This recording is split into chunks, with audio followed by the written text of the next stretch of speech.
When we come back, a lot of people wonder what happened with Young Buck and his departure. When you're talking about it, keep it locked. Hiphossip, Hiphossip, Canada. Everyone wants to know about the Young Buck situation. I was wondering what led to the departure of Young Buck. Well, I mean, the Buck situation is more like, I don't know how to explain that situation, because myself, I was as confused as the public is about it. You know,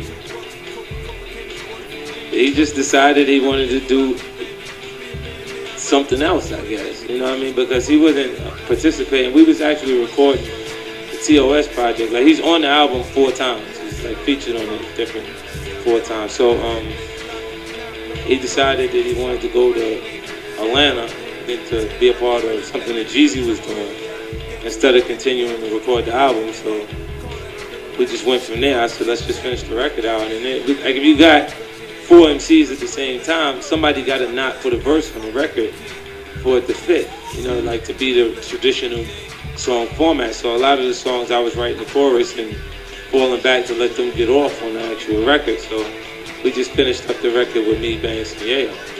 Well, the rumors on the street is he left because he was disgruntled for some reason, or I mean, for what reasons? Like, he said he didn't receive his royalties.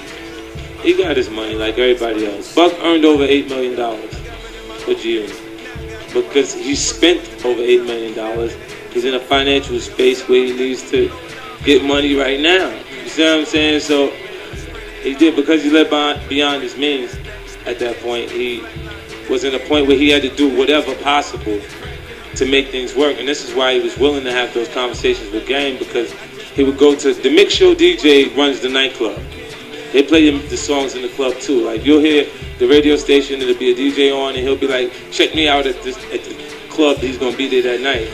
And those guys weren't playing Buck's records on the air, because when they go to the nightclub, they get that guy that's there like, this the West, fool, why you playing that?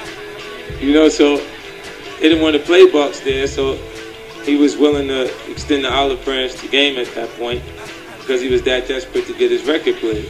Considering the friendship you guys have built over the past 6 years, when Buck starts talking and you as running G-Unit have to make the definitive decision that he's no longer a member of G-Unit, the group, how difficult is that? It's difficult. Like, I had to take, the real reason why I taped the conversation was to play it for Banks and Tony, so I wouldn't have to explain what was actually going on. I wanted them to hear it. And I played it for them, and they understood it, and we went right back to working with each other until he did it again. And then when he did it again, it was like, I didn't say anything, and the tape was sitting there until he started saying F50 and FG and everything else. And then it was like, I know the public doesn't understand what's going on. Half the time they just see my response, because they don't actually pay attention to the artist that's trying to be disrespectful. You know, so it looks like I'm attacking everybody, when in reality I'm being attacked and just responding to it. For those of you who don't know, there's a phone conversation between 50 and Young Buck, and they all wound up on the internet. Now, have you spoken to him since the conversation was leaked on the internet? No. No conversation at all? Nope. Okay. Hiphossip, Hiphossip, Canada.